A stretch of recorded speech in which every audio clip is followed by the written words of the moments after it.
Hello, WCC students, and we meet again today. And I'm so happy that previously most of you have learned a lot based on your comments and reactions, and many of you have been blessed. And I'm really so happy that marami tayong natutunan in the previous discussion, which is the best is yet to come. And of course, it's still true that the best is yet to come for those who are still hoping and still believing that God has in store the best things for each and every one of us. Pero today, we will have a different discussion and a different topic, which I believe it's still important and relevant for each and every one. And because this is something that we encounter every single day, I hope that we will learn a lot from this discussion. And for your participation naman, you can send a heart icon or even a like or thumbs up para naman makita ko that you are still on live. And to start with, you can share at the comment section kung ano po yung sagot ninyo sa question na ibibigay ko for this time. And we begin with this. Ano ang pinakamahalagang decision na nais mong gawin ng may wisdom? Meaning, pag sinabing may wisdom, talagang pinag-iisipan mo siya and you're trying to consider the different angles of it, or maybe you are trying to calculate the risk of that decision, and maybe you are trying to figure out the possible consequences of it. So you have your time para i-share it sa comment at makita ng inyong mga classmates at ganun din makita namin soon. And let me just start with this. I hope that many of you believe that you have this thing in you and that you will be able to utilize it with wisdom and responsibility. Kahit na hindi ka pa presidente ng Pilipinas at kahit na hindi ka pa CEO yet, or kahit na hindi ka pa graduate ngayon, or hindi pa ikaw ang may posisyon sa kung ano mang lugar at kung ano mang institution, I hope that you will believe that you still have power. And when we say power, it is something that the Lord has given us or bestowed upon us to utilize or to use with wisdom and not to abuse. Siguro marami sa inyo narinig na yan in different places or from different speakers or so, or sa mga discussions and learning sessions. But mostly narinig ko to sa isang vlogger, no less, Kong TV. Sobrang popular niya at maraming beses sinasabi niya power. Pero I think iba yung definition niya when it comes to power. It's like a motivation and a push na kaya mong gawin ang isang bagay at magagawa mo talaga. But the real meaning of power is this. It is a great or a marked ability to do or act with strength and with force. Or it is a authority, command, control, or dominion.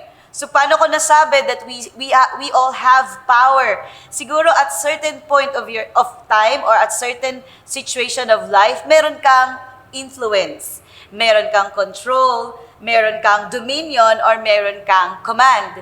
Siguro ikaw ang isa sa pinakapanganay o ikaw ang talagang panganay sa bahay and you have authority bilang panganay. O di kaya naman in the school, you are appointed as a leader of the group, then you have a command and you have an authority given by the professor or the teacher, right? But let me remind you with this. Kahit na sinasabi ko na marami sa atin o lahat tayo, we have this power. Let me just define it. The power that God has given us is a power to make a choice. So to be specific with the power that we have right now, it is the power to make a choice. Meaning, kahit na bata ka pa, kahit na hindi ka pa graduate up to this point of time, meron ka namang kapangyarihang pumili. Actually, you can choose whether you will continue or you will stop. And every single day, we are facing different kinds of options. And we are to make a choice. Like for example, ano ba ang mga decisions na kinakailangan mong gawin every day? Kung papasok ka sa school or mag-a-absent ka na lang, or kung pupunta ka ba sa kaibigan mo o papasok ka na lang sa school, or ano kayang color ng damit ang susuotin ko ngayon, o ano kayang uri ng sapatos ang gagamitin ko ngayon. Yun bang pinakabago or yung pinakaluma? So we are making a choice. Siguro di lang natin napapansin, importante pa rin naman ito, no? Na pinipili mo kung ano yung dress up mo or how you will present yourself sa araw kung saan makaka-encounter ka ng classmates and teachers and other friends. Pero marami din sa atin siguro, hindi natin yan masyadong binibig deal. Kasi nga, parang small decisions lang naman yan. Ano ba yung gusto kong kainin for the lunch?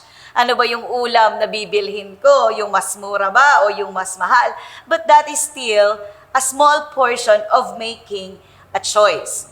Pero, in a real big picture, siguro, hindi pa lang natin to na-encounter, pero minsan pipili ka talaga sa buhay ng malaking desisyon. Like, kung ano yung company or industry na pipiliin mo, na pagtatrabahuan mo, o yung career na ipupursue mo, you have to make a decision and you have to make a choice.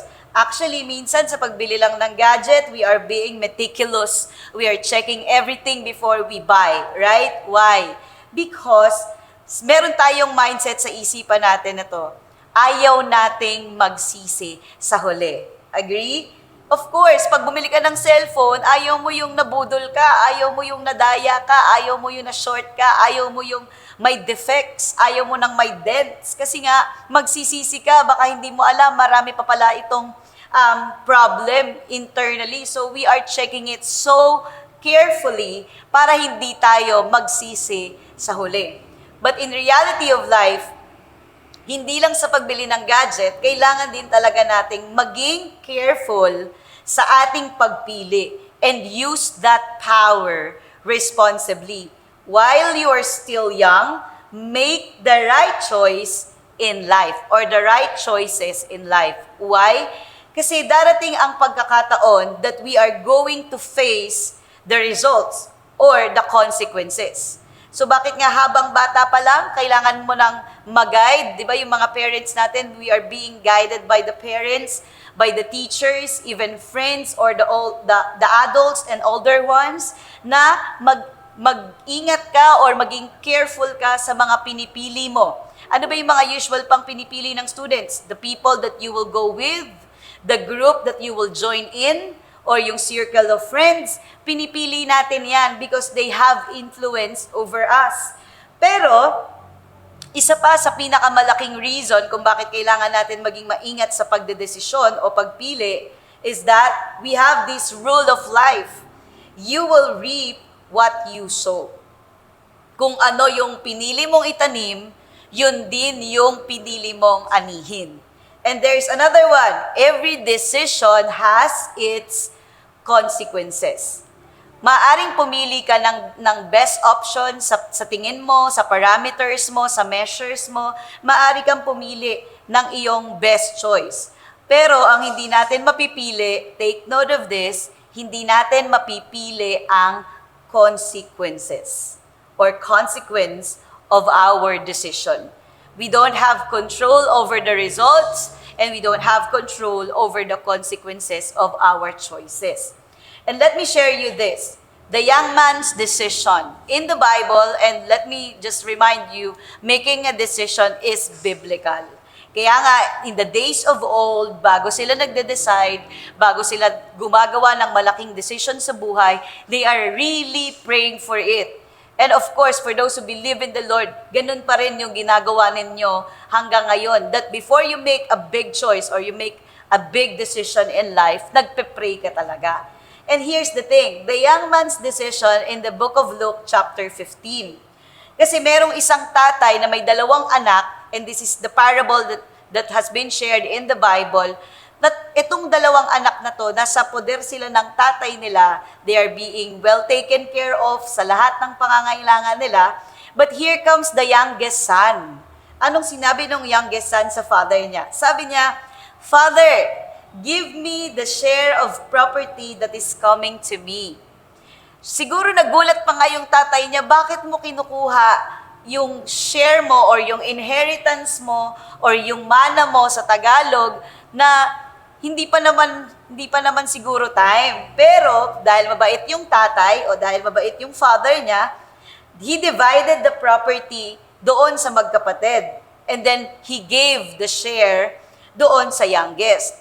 Pero hindi alam ng father, in just a few days, ang ginawa namang desisyon nung youngest son, after niyang mag-decide na kunin yung inheritance, after niyang kunin yung kanyang portion sa kanyang tatay, ang pangalawang desisyon na ginawa niya is that, nag-alsabalutan siya. The younger son gathered all he had and took a journey into a far country.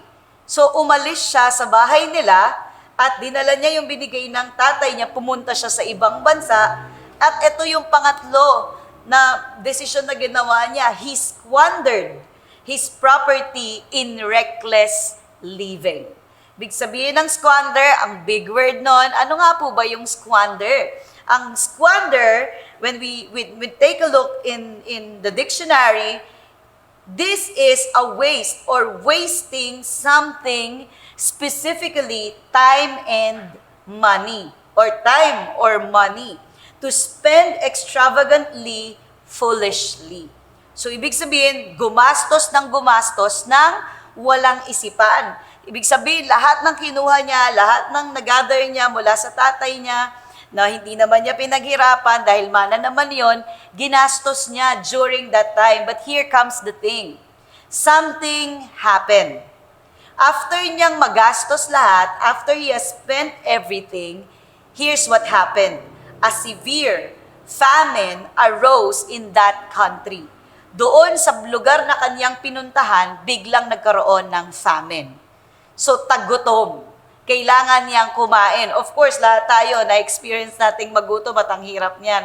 But for him, mas mahirap kasi wala na siyang pera at na-squander niya lahat, nagastos niya lahat ng bigla-bigla o ng maramihan yung kanyang perang dala-dala at nagkaroon ng famine. So, kailangan niyang magtrabaho at nagtatrabaho siya para pakainin yung mga baboy. Nasa iyo ang pagpili. Nasa kanya bilang young man. But here's the thing. Meron siyang ginawa. Siguro napagod na siya kakatrabaho kasi nga kailangan niyang magpakain everyday ng baboy at punuin yung pagkainan and then linisin siguro para magkaroon ng konting earning. And here's the thing. Meron naman siyang panibagong malaking desisyon na gagawin. See, lahat tayo, we are making decisions. Ang sabi diyan, I have made my choice. So if we're gonna read through the chapter, ito yung nangyari. The son realized that he had been very, very foolish. Nagkaroon naman ng realization. He thought, all my father's hired workers have plenty of food. Ang naiisip niya na ngayon, yung mga trabahante ng tatay ko, doon sa lugar na iniwanan ko, ay maraming pagkain kasi nga mabait yung tatay niya. And then he realized, pero ako dito, sa malayong bansa o sa malayong lugar, almost dead. Kasi wala na akong makain. So nagkaroon siya ng idea, I will leave and go to my father. I will go back to my father. Nagplano siya. Ang sabi niya, ito na lang yung sasabihin ko sa tatay ko. Nagkasala ako sa iyo at nagkasala ako sa Diyos at nagkamali ako ng malaki. At sasabihin niya din daw sa tatay niya na hindi na ako karapat-dapat maging anak. Siguro na-realize na rin niya na nakaka-offend na kunin niya yung mana niya kahit buhay pa yung tatay niya. And so, he decided to go back to his father at sabi niya, kahit maging hired employee na lang siya doon sa tatay niya, kahit hindi na anak. So here's the learnings that we can get. Kahit na tayo po yung student ngayon, hindi naman tayo yung batang yun, no? Hindi naman tayo ganun ka-harsh mag-decide. Pero let's dissect, ano nga ba yung mga maling decision na nagawa nung young man na yon o nung youngest son sa kanyang tatay? Una, he decided to get his inheritance too early. Hindi pa dapat, hindi pa panahon, pero kinuha niya. Una, baka kasi hindi pa siya talaga handa mag-handle ng inheritance. Pangalawa, buhay pa naman yung tatay niya. Pangatlo, pwede pa naman siyang kumain ng kumain at wala naman siyang dapat pang pagkagastahan kasi nga, yung tatay niya, pinifeed nga ng tatay niya yung mga trabahante. But he decided, A wrong decision na kunin yung mana niya at early stage. Ano pa yung pangalawa? Pangalawang maling desisyon, nag-decide siyang umalis sa tahanan kung saan naroon ang lahat-lahat ng provision para sa kanyang pangangailangan. Yung umalis ka lang sa bahay mo o yung umalis ka lang sa tahanan mo is a big risk and it will have a big consequences. So kung magbabalak ka maglayas, mag-isip ka talaga. Kasi pag naglayas ka, dapat ready ka. Dapat alam mo kung ano yung possible na consequences nito. Just like the young man, umalis siya sa bahay, na-risk na niya yung safety niya, na-risk pa niya yung sarili niya, pati yung buhay niya, nag-alanganin kasi nagtagutom at walang tatay na magpo-provide sa kanya. Third, ano yung maling desisyon? What's wrong dun sa decision niya? Third, nakuha nga niya yung perang binigay ni father niya sa kanya, but he squandered everything before the famine came. So meaning wala siyang foresight. Basta magastos ko to. Basta mabili ko yung gusto ko. Basta mapuntahan ko lahat ng gusto kong puntahan. Kahit maubos yung perang hawak ko. Na hindi niya naiisip na pwede palang dumating ang taggutom. See, napakamaling desisyon na lahat ng resources mo ay ilabas mo, pero wala kang tinira para sa susunod. Let me remind you with this. Your decisions today determines your tomorrow. Kung ano yung ginawa mong desisyon ngayon, it will have a great impact sa susunod na mga araw. Pero, ang magandang news is this. Meron naman ding best decision na ginawa yung son or the youngest son. Number one, he realized na nagkamali siya ng ginawa. O nagkamali siya doon sa decision na kinuha niya yung inheritance ng tatay niya para sa kanya. At siguro nag-contemplate siya o siguro nag-sit down siya for a while kasi pagod na siya sa pagtatrabaho at na-realize niya may mali siyang nagawa. And secondly, one of the best decision na ginawa niya, na-realize din niya while he is contemplating siguro na blessed pala siya sa tatay niya. Napakabait pala nung tatay niya. Yun nga lang, nasa malayo siyang lugar nung na-realize niya yun. And third, yung isa sa best decision na ginawa ng youngest son is this. After niya magkamali, he left the country to go back to his father. Nag-decide siya, sige, kahit nagkamali ako, kahit na napaka-shameful ng ginawa ko sa tatay ko at ginawa ko sa inheritance ko, babalik ako sa kanya at pupunta ako sa tahanan namin. Sasabihin ko na lang sa tatay ko, eto na yung number 4. He asked for forgiveness with what? Humility.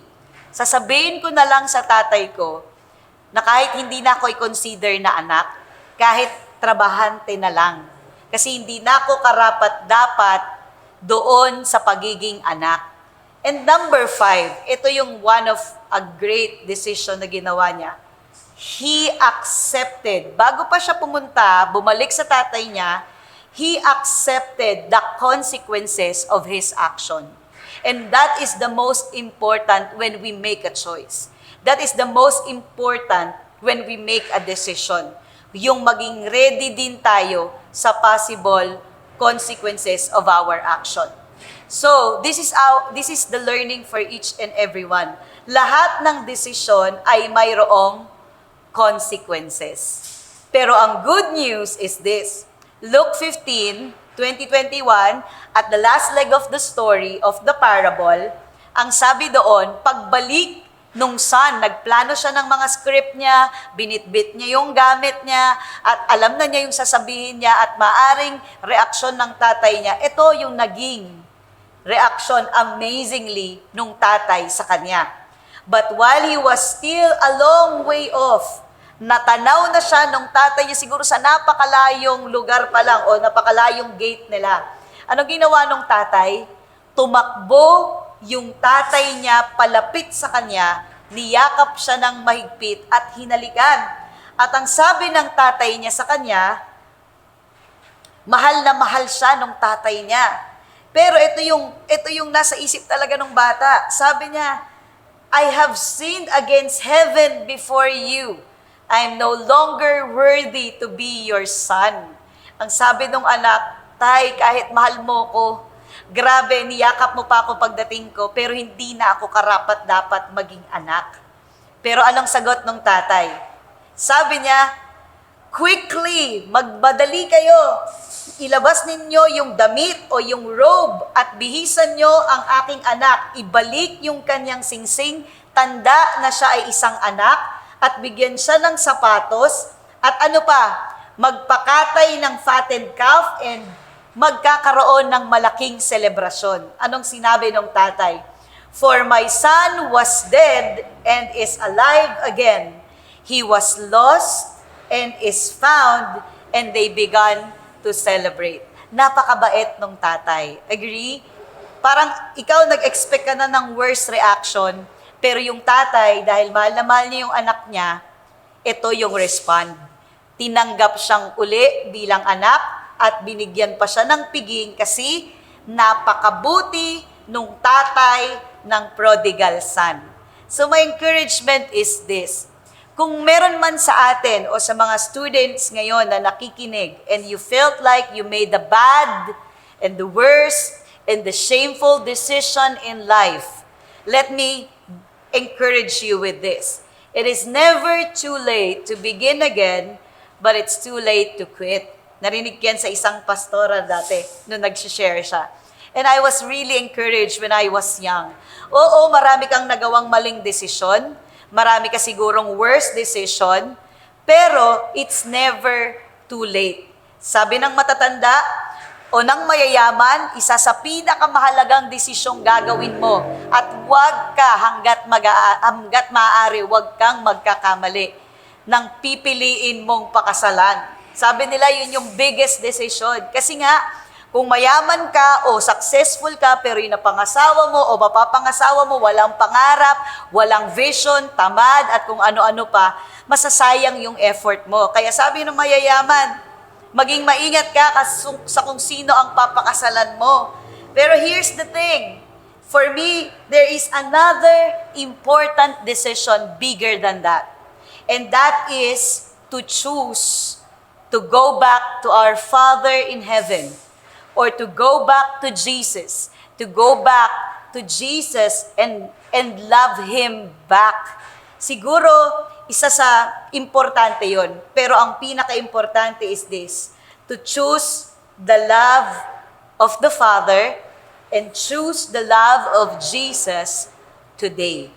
Kasi nakita natin, kahit nagaano kalaki yung pagkakamali ng son, napakalaki ng pag-ibig nung tatay niya. At ganon yung pag-ibig ni Lord sa bawat isa. Para tanggapin ka, patawarin, at ituring bilang anak ulit. I hope you have learned a lot for this learning session. And for anyone who needs prayer, let me pray for you. If you wanted to receive Jesus Christ today, you can just pray with me intentionally and with all your heart and with all your mind. Let's pray. Thank you, Jesus, for that wonderful love of a Father. Thank you, Jesus, that even if we sinned against you, that even if we haven't recognized your love yet, that even if we have squandered some of our time and our resources, you are always ready to forgive, and you are always ready to accept us as your child, as your children, as your son and daughters. And right now, Lord, I pray for anyone who is ready to receive you as their Lord, Father, and Savior. Let it be granted unto them. Forgive their sins, Lord, and I pray that they themselves will encounter you and will experience the love, the same love of the Father of the prodigal son. And thank you for the many chances you're giving us, that even if we make wrong decisions, you're always there for us, to receive us, to cleanse us, to forgive us, and give us a new beginning. We thank you, Lord, in Jesus' name. Amen.